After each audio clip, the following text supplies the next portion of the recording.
Pada video kali ini, kita akan ngebahas mengenai SEO dan AI Generated Content. Apakah konten yang dibuat oleh AI dapat meranking di Google? Bagaimana cara mengoptimasinya? Dan bagaimana hasil risetnya? Penasaran? Yuk, simak semuanya dalam video kali ini.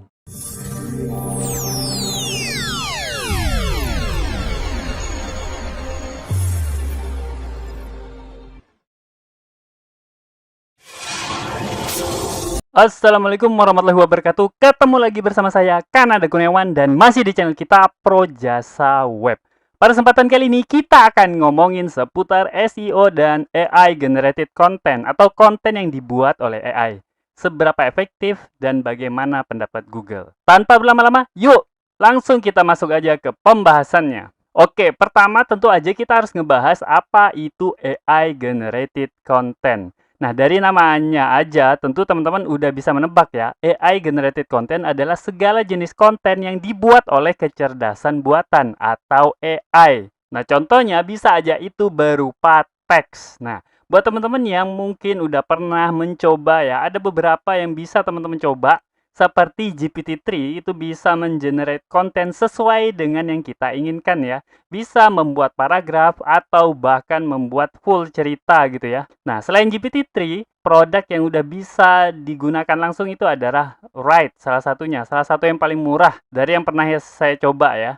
Write itu biayanya nggak terlalu mahal. Kemudian ada juga yang namanya NeuroFlash. Saya nggak tahu kok NeuroFlash itu berdasarkan teknologi apa, apakah sama-sama pakai GPT-3 seperti Write atau pakai AI yang lain. Yang jelas, tiga hal ini sudah bisa teman-teman coba dan bisa masuk ke langkah produksi ya.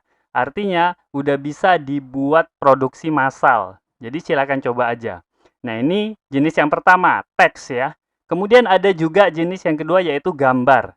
Nah, ini mungkin masih belum banyak yang mencoba untuk keperluan konten SEO ya. Salah satunya adalah DALL-E. DALL-E ini yang paling terkenal ya. Teman-teman silakan coba aja, sudah bisa dicoba dan bisa diproduksi sekarang. Kemudian ada Stable Diffusion, yang ini gratisan, bisa dicoba langsung dan memang hasilnya bisa bervariasi kualitasnya. Silakan dicoba. Nah, ini yang paling bikin kejutan kemarin ya, namanya Midjourney. Karena apa bikin kejutan? Karena ada salah seorang yang menggunakan Midjourney kemudian ikut serta dalam kompetisi seni lukis maksudnya, dan bisa memenangkan kompetisi seni lukis itu pakai AI Midjourney. Nah, bayangin aja ya, itu baru kejadian bulan lalu, bulan September tahun 2022. Nah, itu. Kemudian yang ketiga itu adalah AI yang digunakan untuk memproduksi suara. Ini bisa banyak banget, nggak perlu saya sebutkan, teman-teman bisa cari aja sendiri. Kemudian ada juga AI yang bisa membuat video. Ini baru sekitar 2-3 pekan yang lalu ya dirilis. Ada banyak banget, ada beberapa. Dan beberapa jenis AI yang lain. Nah, itulah AI Generated Content ya. Jadi ada banyak konten yang bisa teman-teman buat menggunakan AI. Nah, kemudian, siapa saja yang sudah menggunakan AI generated content ini? Nah, jadi sudah pernah diadakan survei ya. Hasil survei dari 13.000 digital profesional. Nah, jadi bukan 1.000 2.000 ya. Ini 13.000 digital profesional yang udah diikutkan survei. Di antaranya mereka itu berasal dari Europe, Middle East, dan Afrika. Kemudian ada juga dari North Amerika dan Asia Pasifik. Nggak tahu ya, apakah Indonesia juga ada termasuk dalam 13.000 orang ini. Nah, yang jelas survei ini dilaksanakan oleh e-consultancy dan Adobe. Nah, termasuk dalam brand yang udah dikenal banget ya. Nah, kemudian hasil dari survei yang dilakukan oleh Adobe ini, penggunaan AI itu untuk pemasaran email atau email marketing itu 40% dari 13.000 orang ini sudah menggunakan AI untuk pemasaran email atau email marketing. Kemudian untuk iklan terprogram, situ 34% dari 13.000 orang ini sudah menggunakan AI. Untuk on-site personalisasi itu 36% yang menggunakan, dan yang menarik itu adalah untuk pembuatan konten itu 34% dari 13.000 digital profesional ini sudah menggunakan AI. Nah, jadi secara garis besar, digital profesional sepertiganya itu telah menggunakan AI untuk pembuatan konten. Kemudian untuk kampanye otomatis itu sekitar 36% yang menggunakan AI. Tapi yang paling mengejutkan itu adalah survei ini dilaksanakan tahun 2018. Jadi sekitar 4 tahun yang lalu. Bayangin aja, sekarang udah 2022 dan survei ini dilaksanakan tahun 2018. Artinya untuk saat ini tentu aja angka ini sudah meningkat dan sudah lebih banyak orang yang menggunakan pembuatan konten yang dibantu dengan AI. Jadi menarik ya. Nah, selanjutnya masih kepada siapa yang menggunakan AI ini? Nah, salah satu yang paling terkenal dan masuk di beberapa berita itu adalah mengenai kantor berita Inggris, Press Association, itu yang telah membuat 30.000 berita lokal per bulan dengan AI. Jadi banyak banget ya, per bulan itu loh. Jadi kalau setiap hari artinya 1.000 berita lokal itu sudah dibuat oleh AI untuk kantor berita Press Association ini. Kalau teman-teman penasaran, silakan cari aja di Google. Nah, ini judulnya itu beritanya tanggal 23 Juli tahun 2021. Kemudian, informasi dari State of Marketing yang dikeluarkan oleh Salesforce itu tahun 2021, 60% pemasar memiliki strategi AI yang terdefinisi dengan baik. 60% pemasar ya, atau 60% marketer di setiap perusahaan itu sudah memiliki strategi AI yang terdefinisi dengan baik. Naik 57% dari tahun sebelumnya. Nah, ini dia ya. State of Marketing bisa teman-teman download sekarang. Kalau pingin informasi yang lebih lengkap, silakan dibaca-baca mengenai beberapa sumber yang saya sebutkan sebelumnya. Nah, itu mengenai siapa saja yang sudah menggunakan AI generated content. Oke, sekarang pertanyaannya, apa pendapat Google mengenai AI generated content? Nah, masalahnya kan di situ ya. Kita buat konten dengan mudah banget, tinggal minta AI bikin, dalam beberapa detik kemudian kontennya udah jadi. Nah, seperti itu ya. Nah, sekarang apa pendapat Google mengenai konten tersebut? Nah, ini dia ya. Bagi kami, pada dasarnya masih termasuk dalam kategori konten yang dibuat secara otomatis, yang merupakan sesuatu yang kami miliki di pedoman Webmaster sejak hampir awal. Maksudnya, udah ada pedoman di Webmaster ya, sekarang Google Search Central. Nah, itu bisa teman-teman baca, di situ ada pedoman mengenai konten yang dibuat secara otomatis. Nah, dilanjutkan, kecurigaan saya, mungkin kualitas konten sedikit lebih baik daripada alat yang benar-benar tua. Jadi sebelumnya, orang itu udah bikin konten otomatis, tapi nggak pakai AI. Pakai aplikasi atau program dengan algoritma tertentu gitu ya, tapi belum pakai AI. Nah, menurut Google, mungkin kualitas dengan menggunakan AI ini kualitas kontennya sedikit lebih baik. Tapi, ini masih merupakan konten yang dibuat secara otomatis. Dan bagi kami, ini berarti masih melanggar pedoman Webmaster. Jadi kami anggap itu sebagai spam. Nah, jelas sekali ya, Google menganggap konten yang dibuat oleh AI generated content itu sebagai spam. Nah, siapa yang bilang? Yang bilangnya orang ini. Nah, kalau teman-teman itu adalah seorang SEO, tentu kenal sama orang ini ya. Namanya itu adalah John Mueller. Ini dari Google, SEO advokatnya Google. Nah, seperti itu. Jadi pendapat Google udah saklek banget, AI generated content itu dianggap sebagai spam. Oke, sekarang untuk memperjelas, mari kita cek dokumentasi Google Search Central. Oke ya, bisa teman-teman lihat di sini Google Search Central ya, atau pusat Google penelusuran. Jadi ini yang berbahasa Indonesia. Jadi teman-teman bisa lihat ini di bagian sini. Untuk pedoman kualitas, hal pertama yang dibahas oleh Google itu adalah konten yang dibuat secara otomatis. Nah, di sini dijelaskan konten yang dibuat secara otomatis disebut juga konten otomatis, atau kalau dulu kita lebih mengenalnya sebagai AGC, Auto Generated Content.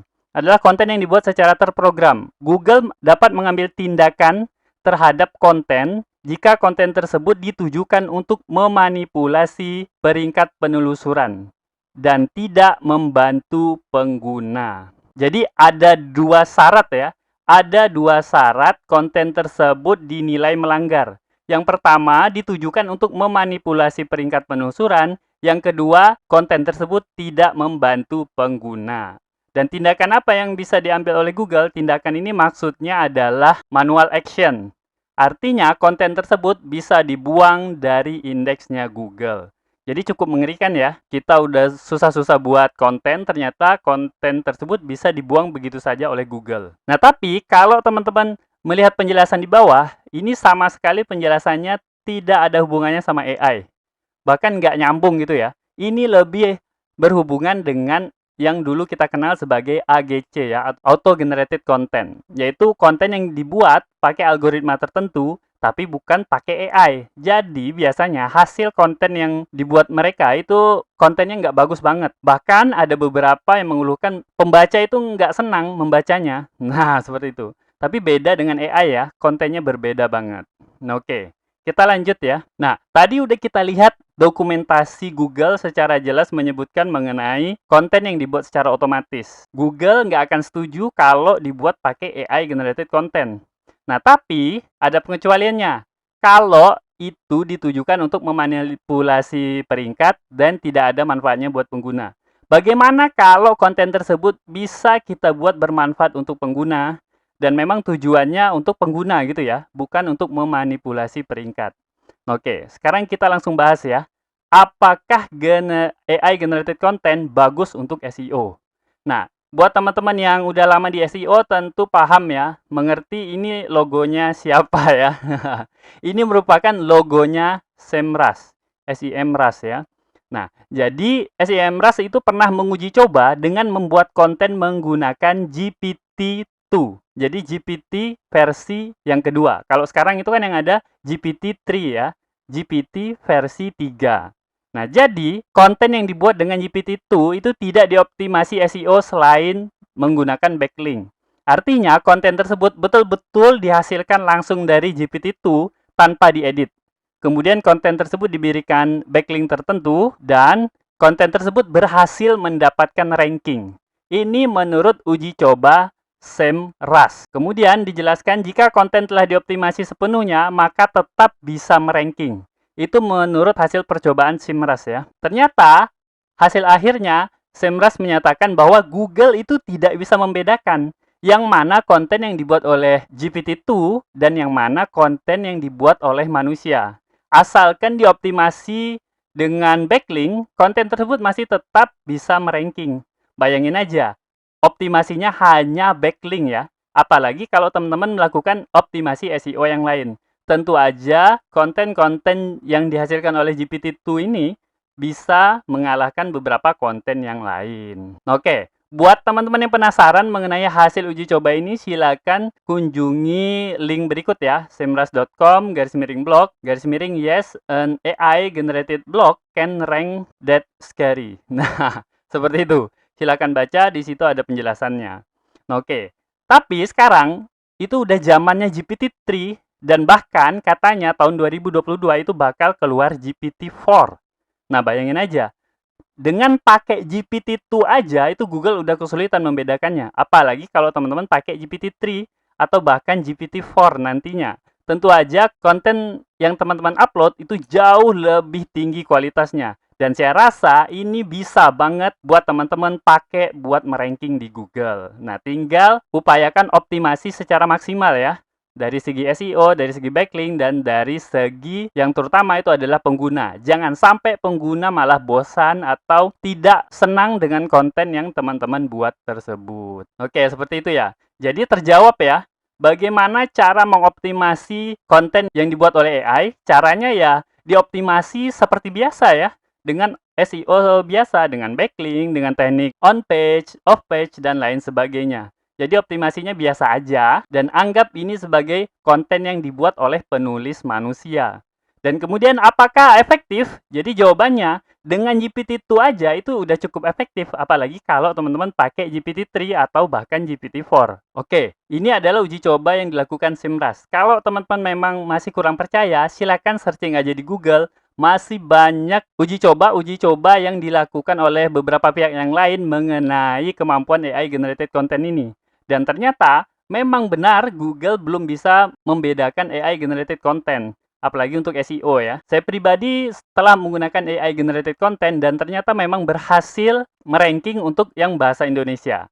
Nah, buat teman-teman yang masih ragu, silakan coba aja 1 atau 2 konten dan optimasi dengan SEO yang benar. Bahkan tanpa backlink itu bisa meranking di Google. Oke, seperti itu ya. Nah, selanjutnya kita sampai kepada simpulan mengenai AI generated content ini. Buat teman-teman pasti udah kenal ya siapa ini ya. Ini adalah Bill Gates. Nah, jadi Bill Gates tahun 1996, Bill Gates pernah membuat sebuah esai berjudul Content is King sekitar 26 tahun yang lalu. Nah, jadi pada esai tersebut Bill Gates menyatakan bahwa internet sebagai pasar ide, pasar pengalaman, dan pasar produk. Nah, bisa disatukan menjadi sebuah pasar konten. Artinya, internet merupakan pasar dari konten. Tentu aja konten yang menang itu adalah konten yang paling berkualitas. Nah, kalau teman-teman menyebarkan konten yang tidak berkualitas, artinya teman-teman buat pakai AI, tapi kualitasnya itu tidak dikontrol, maka tentu konten teman-teman itu akan kalah bersaing dengan konten yang lain. Nah, seperti itu. AI memang bisa meningkatkan efektivitas dan efisiensi pekerjaan SEO teman-teman, tapi tentu aja itu harus diawasi sehingga kualitasnya tetap terjamin. Nah, yang terakhir itu adalah buatlah konten yang user-centric, konten yang mengutamakan pengguna. Karena disitulah inti dari kegiatan SEO teman-teman. Kalau kontennya itu tidak memuaskan pelanggan, tentu aja konten teman-teman itu bukan membawa keberhasilan ya, bahkan bisa membawa malapetaka buat bisnis teman-teman. Nah, oke, mungkin itu ya yang bisa saya sampaikan pada video kali ini. Semoga aja video tentang AI generated content ini dapat bermanfaat buat teman-teman dan saya akhiri. Assalamualaikum warahmatullahi wabarakatuh. Oke, seperti biasa, jika ada yang salah dari apa yang saya sampaikan, tolong teman-teman ingatin ya. Jangan sampai nggak diingatin, supaya saya dapat melakukan perbaikan pada channel ini dan pada diri saya sendiri. Dan jika ada pendapat yang berbeda, teman-teman bisa masukin ke kolom komentar, supaya kita bisa berdiskusi. Jika ada masukan, teman-teman jangan sungkan untuk menyampaikannya, karena saya sangat terbuka dengan segala macam masukan. Dan jika teman-teman memiliki usulan pembahasan, cantumkan juga di kolom komentar, supaya semua usulan teman-teman dapat saya wujudkan dalam bentuk video. Buat yang belum tahu, video ini adalah bagian dari program Akademi Projasa Web, tempat di mana teman-teman bisa belajar digital marketing secara gratis. Caranya mudah, cukup kunjungi projasaweb.com/academy. Ada ratusan artikel dan video yang dapat teman-teman pelajari. Jika ada pertanyaan mengenai materi, teman-teman tinggal hubungi saya melalui email info@projasaweb.com. Gratis tanpa biaya apapun. Harapannya dengan program ini semakin banyak orang yang memahami digital marketing. Saya percaya jika semakin banyak orang yang paham digital marketing, maka ekonomi kita juga akan semakin baik. Yuk dukung program ini dengan cara subscribe dan share video ini, serta mengunjungi Projasa Web Academy.